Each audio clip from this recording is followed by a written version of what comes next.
Friends, welcome to you all around the world. Welcome to Follow the Money Radio. So grateful to have you here along for the ride.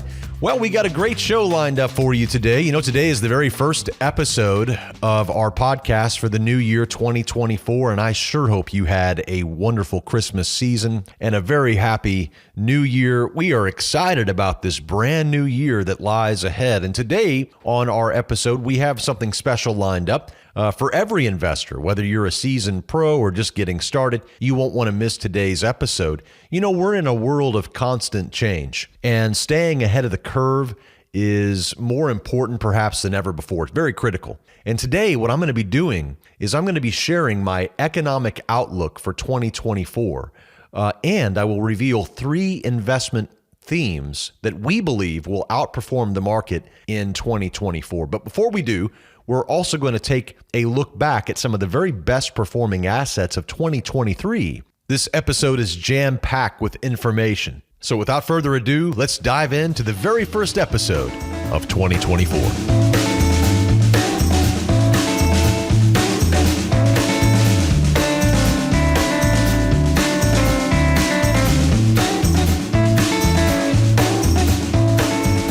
Well, 2023 is in the rearview mirror, and what a year 2023 turned out to be. You know, when you think about last year from an investment perspective, most people entered the year thinking that it was going to be another dismal year. And when I say many, I'm talking about Wall Street analysts, economists, and many investors as well. We saw a lot of shorting going on in 2023 by institutional investors. And typically they're the ones who are supposed to know what the market's going to do. And in fact, it even fooled many of them. So last year was a very interesting year. And of course, it was understandable that many people expected the markets to go down in 2023, especially with that 2022 bruising year we had in the markets. It was a big downdraft across, many assets, including bonds. We had a historic rout there. Stocks got hammered in 2022.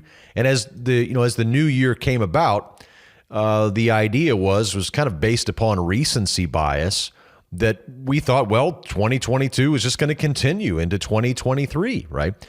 Well, fortunately for our members here at Follow the Money, we actually release a market outlook at the beginning of every year. And we just released, by the way, our 2024 market outlook to all of our members. We did a big hour-long video that all of our members are able to go on and watch. Our Gold and Platinum members can go check it out. It's our 2024 market outlook. And we provided in that our economic outlook. We're going to talk about that today. I'm going to share our economic outlook with you today. But then also we included 9 different investment themes that we expect to beat the overall market in 2024.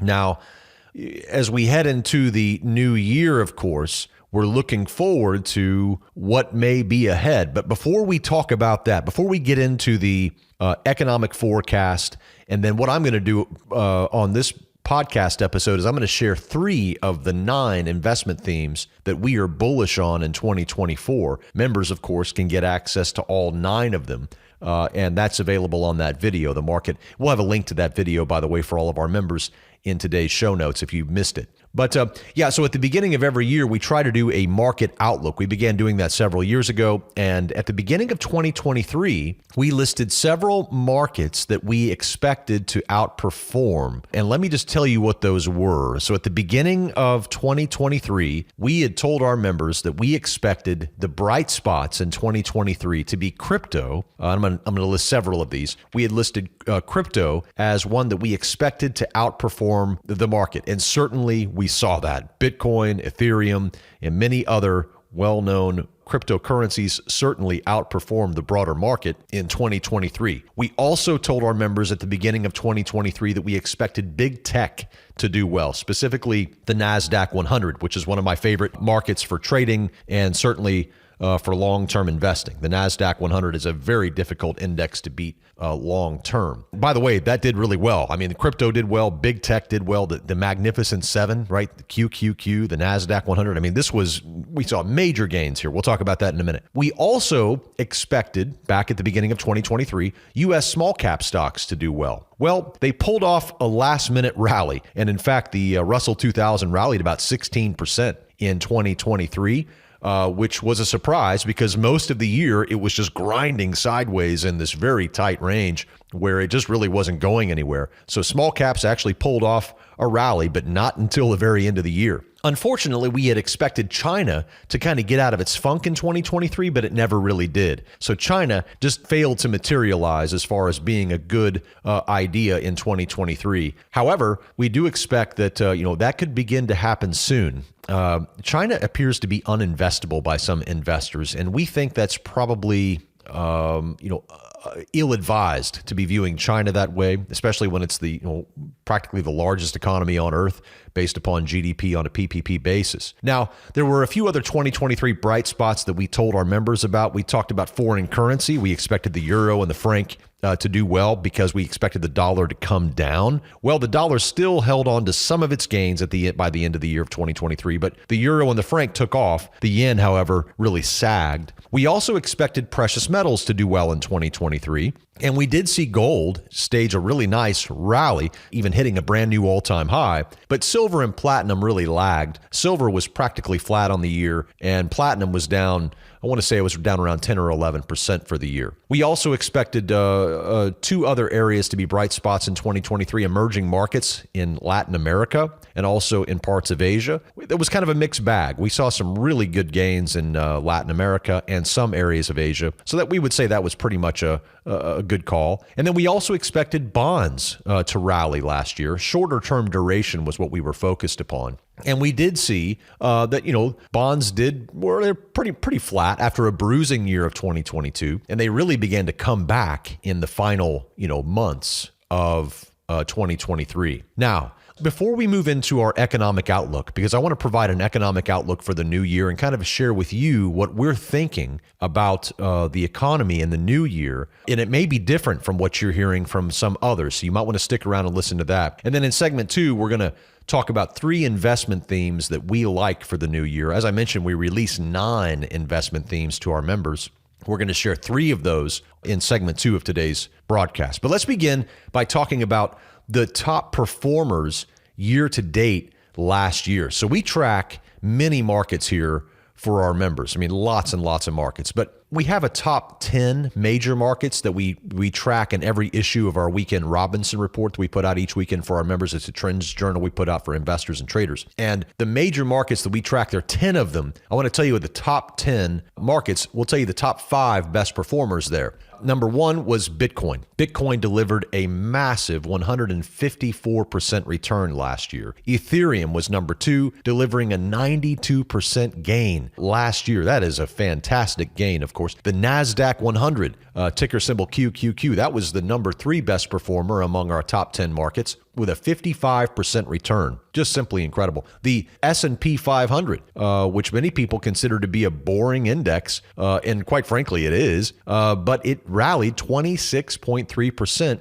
total returns, including dividends. And then the number 5 best performing market of our top 10 that we track with our members here was the Russell 2000, which rallied, more than 16% last year. So that was, talk about some really big gains there for some major indices. When we turn to the sector view, we look at the actual S&P 500 sectors. There's 11 of them. Here are the top 5 performers. Number 1 last year was technology, which delivered a 56% return. Communications sector came in number 2 with a 53% return. Consumer discretionary, that sector delivered nearly a 40% return. And then industrials delivered 18%, and basic materials delivered a little more than 12%. So those were the top 5 best performing sectors last year. And then when we turn to the ETFs, we track 150 ETFs for our members each and every week, and we provide uptrend alerts on them. We also provide rankings on them based upon trend ranking and also fundamental rankings. So it's very powerful for those who like to invest or trade ETFs. And we were looking back through our ETFs and saying which ones of these ETFs performed the best last year. I'll tell you the top 5. The best performing ETF that we tracked last year for our members was the ProShare Bitcoin Strategy ETF, BITO. That was up 137%, slightly less than the 150 some odd percent that Bitcoin actually delivered last year. The second best performing ETF was the Amplify Blockchain ETF, BLOK is the ticker. That one was up 100% last year. Fantastic return. The ARK FinTech Innovation ETF, ARKF, that's the Cathie Wood ETF, up 94%. Also, Cathie Wood's ARK Innovation ETF, which is her flagship ETF, ARKK, rallied nearly 70% last year. And then finally, the number 5 best performing ETF last year was the iShares Semiconductor ETF, SOXX, up 67%. So again, really great year for ETF investors who were following the trends, right? Following the trends and tracking the trends. And we were keeping our members on the right side of those trends all throughout the year. We also want to talk about 2 other areas. We track dividend aristocrats for our members. Those are the 68 different U.S. stocks, U.S. companies that have been paying an increasing dividend for at least 25 years. And so if your company is publicly traded and it's on the S&P 500 index and it meets a few other criteria and it's been paying an increasing annual dividend for 25 plus years, it qualifies as what we call a dividend aristocrat. And so we track all 68 of those and provide a fundamental score. And we also provide a trend ranking score so people can follow along and follow the trend in those markets. Well, anyway, I'll just tell you the top few aristocrats here. The number 1 best performing aristocrat last year was Pentair, ticker symbol PNR. That was up 64%. W.W. Granger, number 2, ticker symbol GWW, was the second best performer, up about 51%. And then West Pharmaceutical Services, WST, delivered 50%, followed by A.O. Smith, which is ticker symbol AOS, up 47%, and Ecolab, ticker symbol ECL, which was up 38%. And then finally, let me turn to our crypto leaderboard and talk about the best performing cryptocurrencies of 2023 among the ones we track. We really focus upon the top 50 to 100 by market cap. And according to our crypto leaderboard, the top performers in 2023 in the crypto space, number 1, Injective Protocol, an incredible rally that it had last year, 2,700% in gains in 2023. Wow. Solana, which was up with number 2, up 957%. Last year. Stacks came in number 3, 591% return. Helium was number 4. It racked up a 338% return. And then the number 5 best performing cryptocurrency on our crypto leaderboard for the year of 2023 was Thorchain, which was up 318%. So across the board, whether you were investing in ETFs, stocks, cryptos, you were able to make money if you were following the trend, if you were paying close attention. And unfortunately, one thing we teach here at followthemoney.com, of course, is the need to follow the money, right? To track the trend, to pay attention to where the money is flowing. And if you did that, you were able to prosper last year. But unfortunately, far too many people pay very close attention to the wrong things. They'll listen to the talking heads on television who are constantly, getting things wrong. And they're constantly behind the curve because they're always a day late and a dollar short, so to speak, right? So once you learn how to read the charts, once you learn how to track trends for yourself, you don't really need to turn on the financial media to get your information because usually, they're not even going to be focused upon the things that you're seeing. So obviously a great year for many of our members after a very tough year in 2022. So I want to give a big congratulations to those who were able to profit from a really interesting year in 2023. Now, as I mentioned, We are going to talk about 3 of our 9 favorite investment themes in segment 2. But before we get to that, I want to conclude today's very first segment by talking about our economic forecast. I want to look ahead and talk about what we see coming in the brand new year. And I'm just going to give you some tidbits here. And by the way, you can get this we have a whole video covering our 2024 market outlook. It's over an hour long. It's available to our Gold and Platinum members right now, right there on our website. But okay, so now let's begin with our 2024 economic forecast. Number 1, we have several points I want to make here, probably about 6 points. Number 1, we expect the inflation rate here in the United States, and globally for that matter, but especially here in the United States, to continue slowing. So we expect the official CPI numbers in 2024 to continue to fall as last year's rate hikes continue to work through the system. So we saw, of course, inflation really surge in 2022. It hit that peak of about 9%. And that really scared, of course, a lot of people. That required the Fed to begin raising interest rates at a very aggressive pace. And that, of course, really disrupted a lot of the global economy, but especially here in the United States. And it caused a lot of turmoil. Now, what's important to understand is that the Fed was not dealing with some sort of garden variety recession. This was not some sort of attempt by the Fed to deal with the business cycle the way it normally does. This was a very unusual kind of time where we were coming out of this pandemic and we were coming out of massive fiscal intervention and massive monetary intervention. And so the system was just kind of dealing with all of this excess liquidity, and the Fed had to, kind of act like a sponge and soak up some of that money. And the way that they do that is by raising interest rates. By raising interest rates, you can slow down the growth of the money supply. You can also cause people to take their money and put it into the bank. And so many people said, hey, if I can get a 5% CD, I'll take this money, and instead of go blowing it on this or that, I'll go put it in the bank and earn 5%. And so we did see that. We saw that many people began moving into high yielding savings accounts and CDs and all of this. But of course, that also forced money out of the market. So many people said, I'm going to get out of the stock market, which has been going down, and I'm going to put it in these 5% interest-bearing CDs, and I'll weather the storm there. Unfortunately, of course, 2023 surprised many people, and we saw a massive rally across the space. And so many people were on the sidelines watching, earning their 5% as the markets were just, rallying. The S&P, delivering 5 times that number in 2023, up 26%.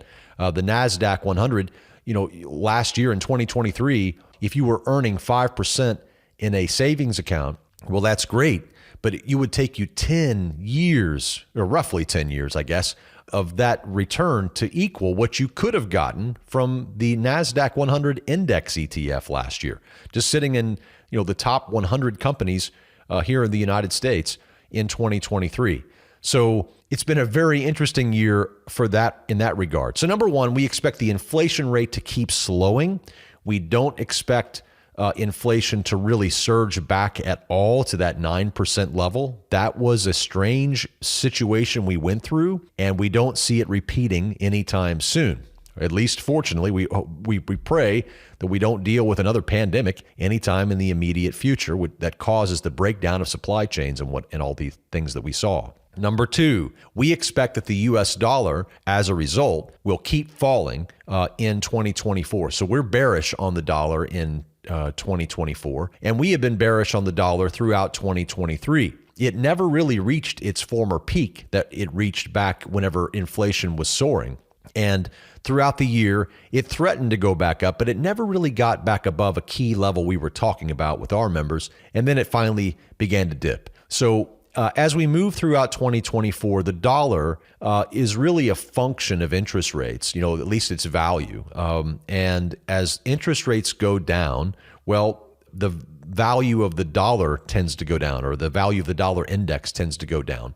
And so because we expect falling interest rates in 2024, we expect that'll also put downward pressure on the U.S. dollar. And that's good news as long as it's not falling off of a cliff, as long as it's just steadily moving back down to a more historical level, then that makes sense. And that will actually boost, stocks and cryptos and other assets that are priced in dollars and commodities. Okay, so number 3, we already talked about number 1, the inflation rate will keep slowing. We expect that in 2024. Number 2, the dollar will keep falling, right? Number 3, we expect U.S. economic growth to slow down, especially in the first half of this year. So if you look back at 2023, there were expectations that the GDP growth was just going to fall off of a cliff. And how many people were expecting a recession last year? It was just everywhere. Everyone expected a total full-blown recession.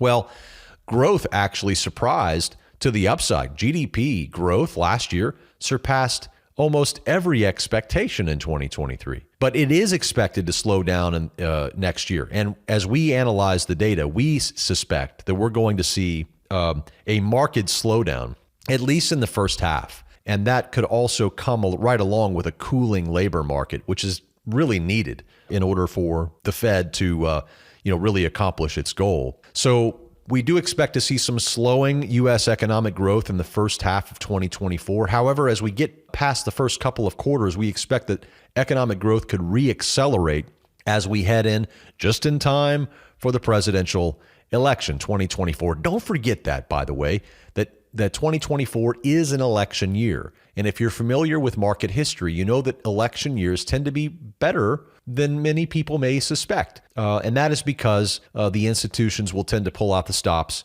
and they'll do what they can to put lipstick on the pig, so to speak, right?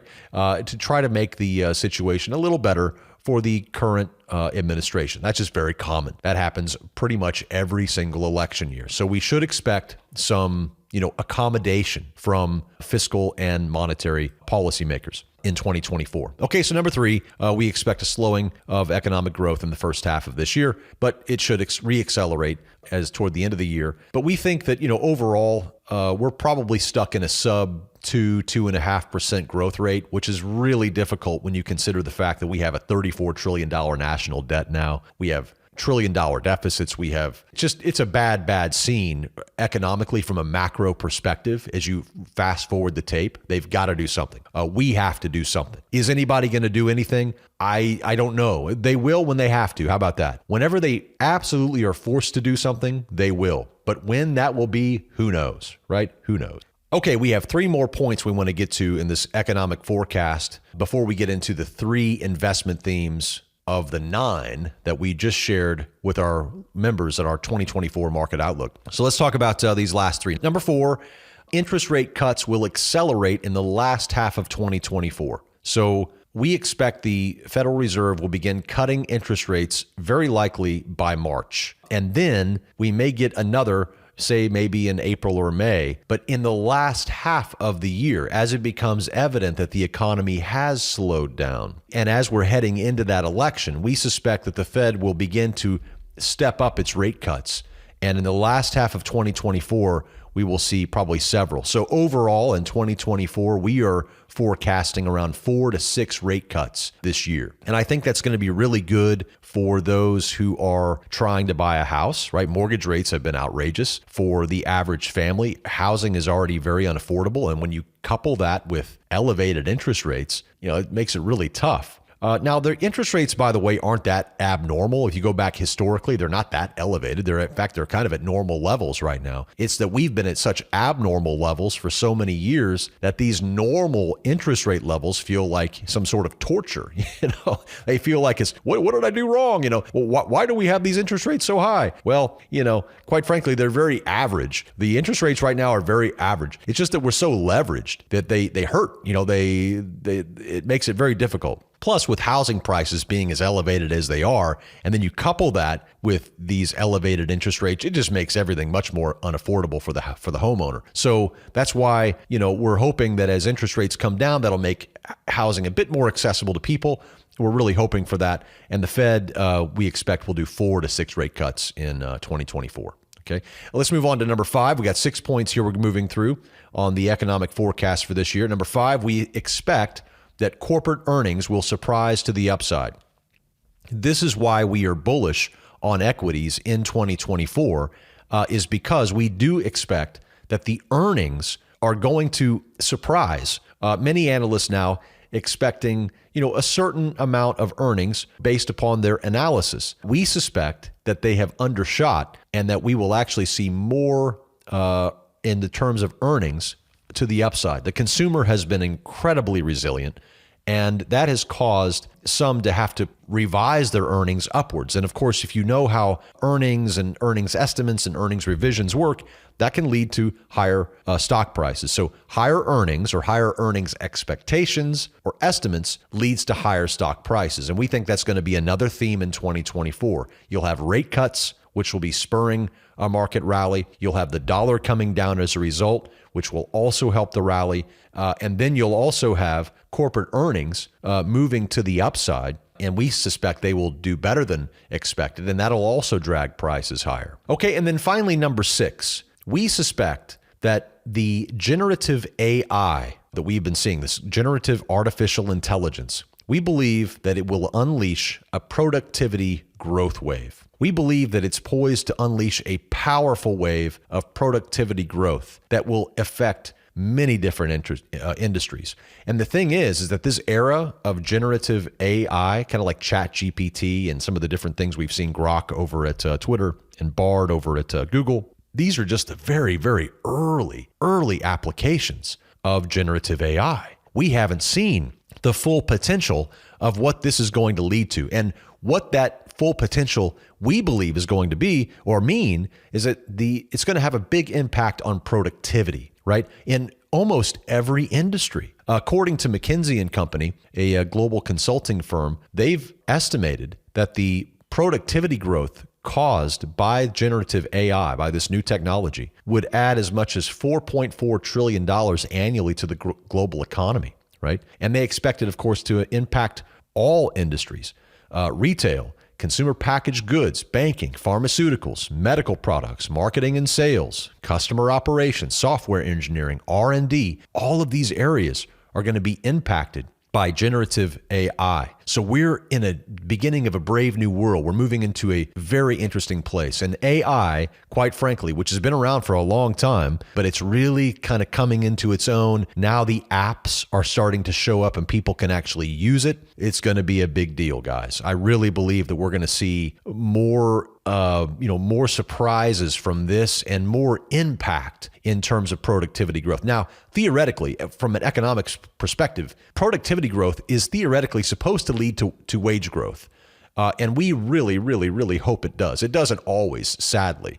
But nonetheless, productivity growth typically leads to wage growth. And we really hope to see that, and that employees greatly benefit from AI. And we're already starting to see that. We're already starting to see that it makes people more productive.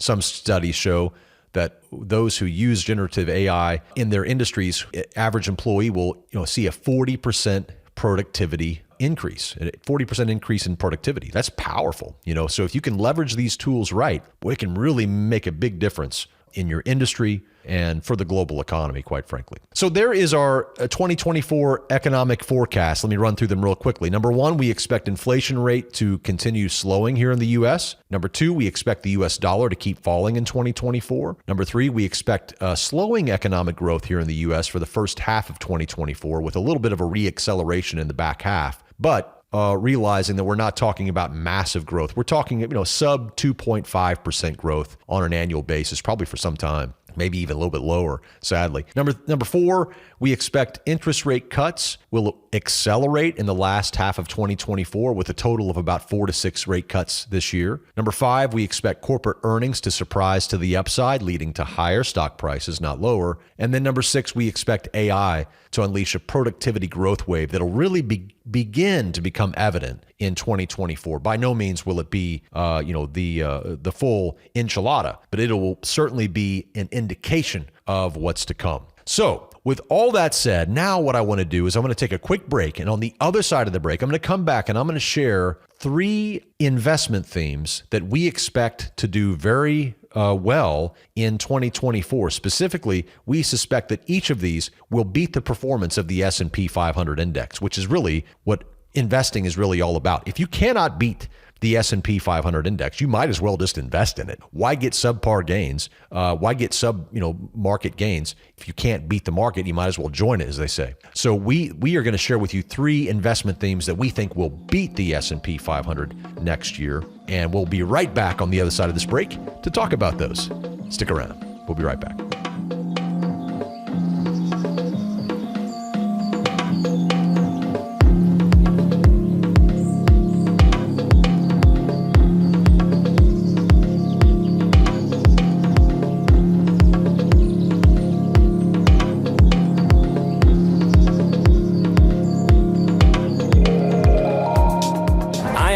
Republican, and I think the government needs to make cuts.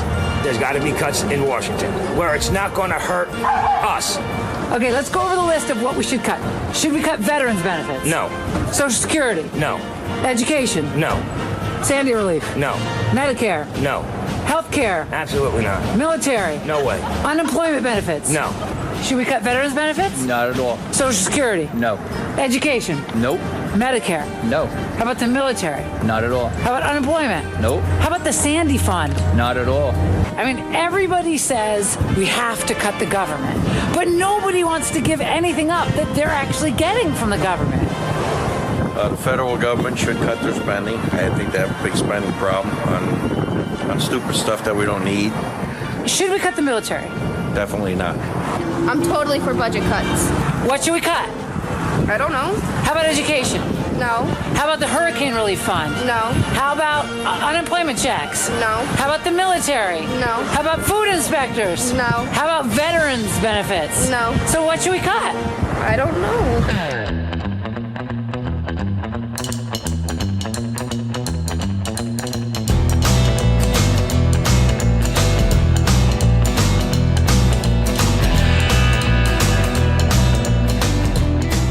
Welcome back, friends, to one of the longest running personal finance podcasts online, Follow the Money Radio. So grateful to have you here. As you know, my name is Jerry Robinson. I am an author of the book Bankruptcy of Our Nation. You can find it online or in good bookstores around the country. You can also find us online at followthemoney.com. I'm the founder there. We founded this website back in 2010. We have members all around the world who are looking for good investment and trading insights, economic research, geopolitical commentary, much, much more, all here, followthemoney.com. Now, as I had promised you on the other side of the break, I had told you that we were going to go through 3 different investment themes that we expect to outperform in 2024. Now, when I say outperform, what I really mean, and I was hinting at it earlier, is the fact that, if you are going to invest in the stock market, for example, then you need to have a goal or a benchmark. And for most investors, that benchmark here in the United States would be the S&P 500 index. That's, of course, a massive index of 500 different stocks, which gives you lots of exposure to all 11 sectors of the stock market. And the point being there is that if you cannot beat the S&P 500 on a regular basis, well, then you might as well just invest in it, right? Because that way, at least you get market returns. People say, well, I can do better than the S&P 500. Well, it's actually more tough than it seems. Did you know that the majority of mutual fund managers are unable to beat the S&P 500? Even hedge funds have a difficult time beating it. So here at Follow the Money, we try to provide ideas that will deliver market-beating, returns by beating the S&P 500 if you're going to be in the market. And again, if you can't beat the S&P 500, then you might as well just go home, and just put it into SPY and not worry about it, right? Don't worry about trying to beat the market if you can't consistently. And it's very, very tough. I got to be honest. I've been doing this for a long time. It's a very tough, high bar to have to beat that consistently. Even on a 10-year rolling period, it can be very, very difficult. But one of the ways you can do it is through tactical investing, and that is by trying to look at the markets that are out there and seeing which ones could have a better performance than the S&P 500 this year. Same thing goes for crypto. If you're going to invest in crypto, but you cannot beat the returns, you don't beat the returns of Bitcoin, then you might as well just buy Bitcoin. Instead of trying to buy these smaller, potentially high flyers, they may or may not work out, right? So the point is that you really want to have a benchmark to beat. And when we talk about beating the market, we're talking about, in terms of equities, we're talking about the S&P 500. Now, with that said, I want to talk about 3 investment themes that I think are very well positioned for the new year. Now, the very first one that I want to share, remember, we actually covered 9 investment themes that we think will beat the market for our members. That's available right now online. You can watch the hour-long video where we cover all 9 of those. Members, gold and platinum members, can go online and watch it now, followthemoney.com. It's right there on our website you can get to, or we've also emailed it out to you as well. But for those who are not members, what we're going to do is we're going to share 3 of those 9 with you today, completely free, right here on today's broadcast. So the number one investment theme that we're going to share today out of the 3 is United States small cap companies. Now, if you're not familiar with that, what that means, small cap are just basically a way of defining the market capitalization of a particular company. So companies that have a market capitalization or a total value between $300 million and $2 billion, these are considered small caps. Now, when you think about what happened last year, we really saw a lot of the large or mega caps do well. Look at NVIDIA, right? The 6th largest company in the whole world, up more than 200%. Or Meta platforms like, which used to be Facebook, up a staggering amount last year as well. Same thing with Amazon and with, Alphabet and with Apple. Many of these companies we own in our own personal portfolio, and they beat the S&P 500 last year, right? So the Magnificent Seven, as they're known. So these are the big mega caps. Well, small caps are the exact opposite, right? They're tiny companies that are worth less than $2 billion. And when you think about the fact that Apple, for example, is worth $3 trillion, well, you get the idea, okay, wow, a $2 billion company is pretty tiny, right? Pretty darn tiny. So small caps, we think, have a good run ahead in 2024. A couple of reasons here. Number one, they've certainly underperformed historically against the S&P 500. Right now, they're trading at an incredibly low level, maybe like a 2-decade low versus relative to the S&P 500, relative to the larger companies. But then on top of that, historically, whenever an uptrend begins, whenever a market really begins to rally, it typically is led or begins with a small cap rally. And that's what we began to see in Q4. In fact, the small caps in Q4 had an astounding rally and actually beat the S&P 500 and large caps in the very end of the year. So we think that is going to continue as we move into 2024 because their valuations are still very low. And if people are coming back into the market, remember, there's about $6 trillion sitting on the sidelines right now in money market funds and other liquid funds. And that money could move right back into the market. And when it does, it's going to be looking for, value. It's going to be looking for safe places to go. And one of those might be perceived as these undervalued small caps. One of the major indices that tracks small caps is the Russell 2000 index, which you can track that with an ETF, the iShares Russell 2000 ETF. It's ticker symbol IWM. And that one performed pretty well last year, about 16%. Most of that, as we mentioned, came at the very tail end of the year. But as we head into this new year, we think that small caps are well positioned to do well. Now, as I mentioned, you can use something like the Russell 2000 ETF put out by iShares to get exposure to, the entire index there, IWM. But we also found a couple of other small cap ETFs that interested us. One is known as the Pacer Small Cap Cash Cows ETF. And that has an interesting ticker, CALF. This is the Cash Cows ETF series put out by Pacer. We actually follow some of their ETFs. This one actually did very well. Last year, the Russell 2000 delivered 16% in returns, but the Pacer US Small Cap Cash Cows 100 ETF delivered twice that, more than twice that. It delivered 35%. And it's also small cap. So what's the difference? Well, interestingly, with this particular ETF that I've been researching here, that I don't own, but I am going to begin tracking it with our ETF leaderboard. because I find it to be very interesting. Basically, what this ETF does is it is a strategy driven to provide capital appreciation over time by finding the top 100 small cap companies based upon free cash flow yield. So free cash flow is the cash that remains after a company has paid all of its expenses and interest and taxes and all of that. And that's money that can be used to buy back stock or pay dividends or mergers and acquisitions or whatever the case might be. So companies that have a high free cash flow yield indicates that they're producing more cash than they need to run their business. And this is not usually a problem that small cap companies have. It's a good problem to have, but it's not usually a problem that small cap companies have. Typically, they're fighting for cash and they don't have enough cash on hand and they're needing to borrow and all of this. But in this case, this is an ETF that tracks those 100 top free cash flow yielding small cap companies. And so I think it's a very interesting ETF. It's one that we're going to be watching this year. And as I mentioned, we're going to be tracking it for our members. I suspect that this particular ETF,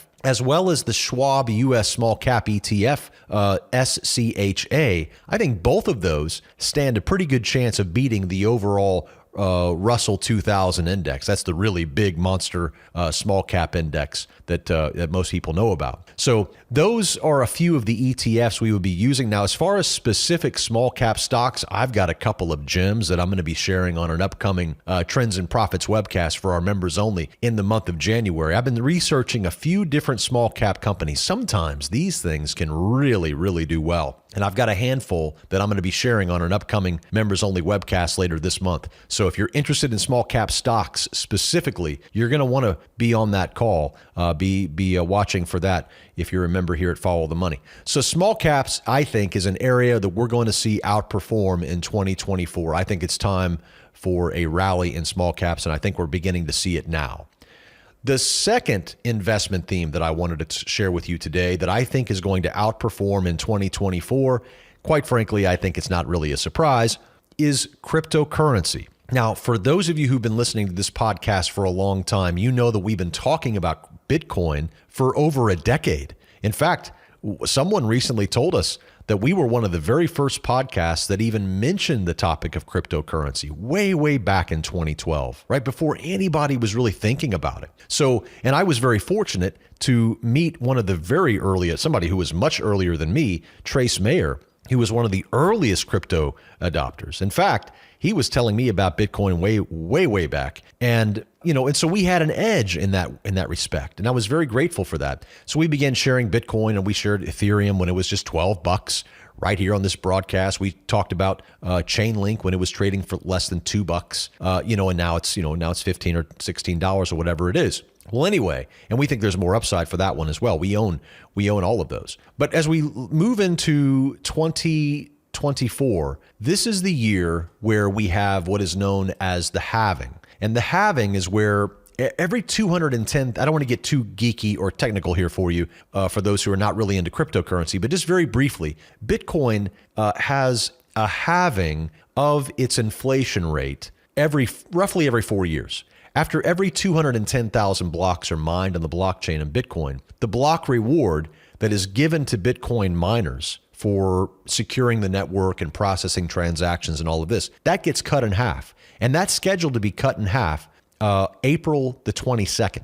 And if you're familiar with how these halvings have turned out, they have really turned out to be big catalysts for the price of Bitcoin. And as goes Bitcoin, as goes altcoins. Altcoins will typically follow the whale Bitcoin in whatever direction it's going. And so if Bitcoin really takes off to the upside because of the halving, then we're expecting to see a pretty good rally across the whole ecosystem of cryptocurrencies. And right now we're standing at just a little over 100 days until that Bitcoin halving event.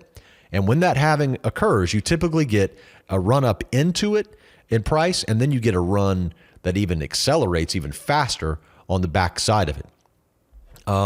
So we are expecting to see a very, very good year for cryptocurrencies in 2024, especially as we have that halving. And then, of course, we can't forget that there's this ETF noise that's been going on for quite a long time. The Bitcoin spot ETF. The SEC has been dragging its feet on approving this. It's taken a lot of time, but finally BlackRock entered the pool and said, we want our own Bitcoin ETF, a spot Bitcoin ETF.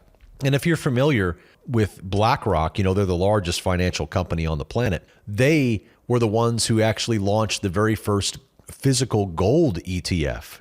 And I say physical, it's actually just a gold ETF, technically supposed to be backed by gold. That's arguable, I guess. But anyway, the iShares Gold ETF, GLD, put out by BlackRock, was introduced back in, I think it was 2004. And as soon as it hit the market, suddenly people who weren't really in the know of how to buy gold could suddenly buy gold in their retirement plan through an ETF. Suddenly they could buy gold through their IRA, right? It was very simple, or they could just buy it through a brokerage account. This was different because up until this time, there was really no easy way to get access to gold outside of gold mining companies, which was kind of an indirect play, or you could also invest in futures market, but that required some sophistication and some extra money. Whereas with the ETF, the gold ETF, it made it very simple. It leveled the playing field and made it very simple for people who didn't know how necessarily to buy gold as an investment, could easily do it with an ETF. So now we're not fans of using an ETF to buy gold, but we do admit that it does drive more demand than you would have otherwise, right? So it is a good thing in terms of demand for that asset because you have more people now who can buy it. The same thing, I believe, goes for Bitcoin. Bitcoin does not really have a true and proper spot ETF here in the United States, even though others exist around the world. We don't have it here. This is the largest market, largest equity market, and we're expecting that a spot Bitcoin ETF approval is really going to lead to some big price appreciation for Bitcoin. In fact, our 2025 Bitcoin price forecast remains the same as it has for a few years now. We have a $275,000 price target set on Bitcoin. That's sometime in 2025. We expect that price to be reached. Now, quite frankly, we could probably put that price range somewhere in between say 200,000, 225, all the way up to say 300,000, somewhere in there. But 275 seems like a right number to us based upon our math. We could be totally wrong, but usually so far our price targets on crypto have worked out pretty well. So we're pretty excited about the future for Bitcoin and for other select cryptocurrencies. We own a handful of cryptocurrencies, and we are currently dollar cost averaging into 6 of them. We've been doing that all through this crypto winter, all through 2022.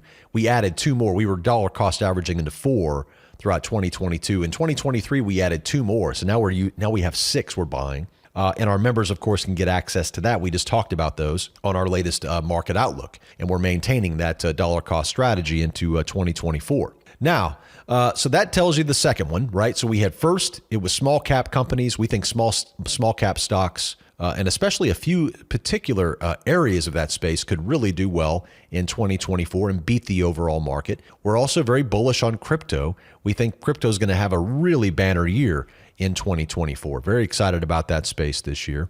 And then finally, we are also going to share a third idea with you today. And that third idea is something that we've actually created right here at followthemoney.com. And that is our Smart Score 11 strategy. And basically our Smart Score 11 strategy is a 11 stock model portfolio, which targets all 11. The reason why it's called 11, the reason there's 11 stocks, is because what we're doing is we're taking the top ranked Smart Score stock, which is a ranking system we've created right here at Follow the Money, and we are taking the top ranked stock from each of the 11 sectors and then putting it into this model portfolio. And as we look back last year to see how that particular strategy did, it did great. It delivered a 48% return last year, our Smart Score 11 strategy, just 11 stocks. And then compared to the S&P's 26%, that's a pretty good return. And so we're excited about this Smart Score 11 in 2024. We've just released the Q1 2024 portfolio strategy update. And every quarter, what we do is we go in and we rebalance, we check and adjust and rebalance the Smart Score 11 on a quarterly basis. We make sure that the portfolio regularly reflects the top-ranked Smart Score stock from each sector, as well as we rebalance it according to the S&P's current sector weightings. That allows us to really replicate the S&P 500, but instead of using a sector ETF, we use one stock, right? So that's a really interesting strategy. I am very bullish on this particular strategy this year. We own let's see, I'm looking here. We own about 3 stocks currently personally in the Smart Score 11. So 8 of them we don't own personally. But we think it's a great way to kind of stay on top of the top fundamental stocks that are out there. And I'm looking at the Smart Score 11 portfolio strategy right now, and I'm seeing a lot of great names. I mean, this looks like a really great model portfolio for Q1. So we're hoping that we'll continue to see the outperformance in our Smart Score 11 strategy as we head into 2024. By the way, the Smart Score, you say, what's Smart Score? Well, several years ago, we unveiled our powerful and proprietary Smart Score stock market ranking system, which empowers our members with a method for following the smart money by ranking all U.S. listed stocks according to 7 specific fundamental criteria. And I won't go into all of those right now, but basically it allows us to focus in and really find those top ranked companies that allow us to then track with our model portfolio, the Smart Score 11.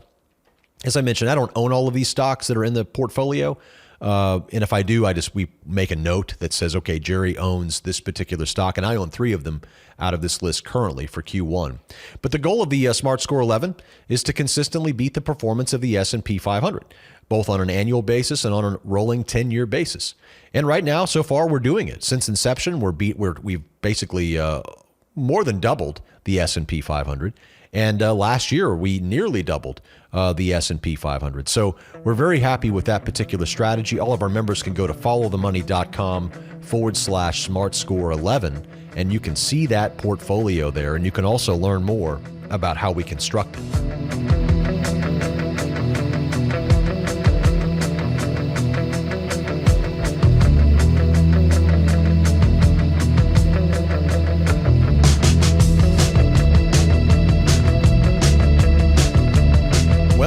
That concludes our 2024 market outlook, and I sure hope it was beneficial to you. We provided you with a nice economic outlook with 6 different points that we see as we go forward into this new year. We also provided you with a look back at some of the best performers from 2023, and then we concluded with 3 of our 9 favorite investment themes for the new year ahead. And remember, if you are not currently a member and you want access to more of our market analysis and investing and trading insights, simply go to followthemoney.com/join. And there you can view our plans and pricing and find the plan that's best suited for your situation. But as we navigate the financial landscape of the coming year, let's remember the timeless wisdom encapsulated in the words of C.S. Lewis, who said, "You are never too old to set another goal or to dream a new dream." The fact is, friends, 2024 is a year brimming with possibilities, and it's never too late to envision and work towards a brighter financial future.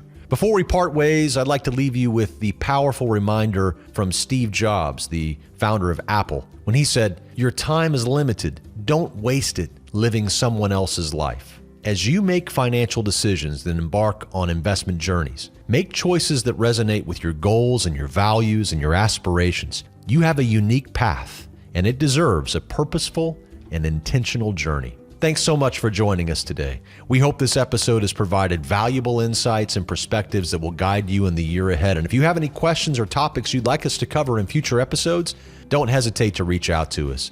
followthemoney.com/contact. The future is yours to shape, and with informed decisions, you can create a financial narrative that aligns with your calling and your dreams. And remember, when you want the truth about the global economy, just follow the money. Until next time, friends, this is Jerry Robinson signing off. Happy investing, and may your path in 2024 be filled with financial wisdom and success. God bless.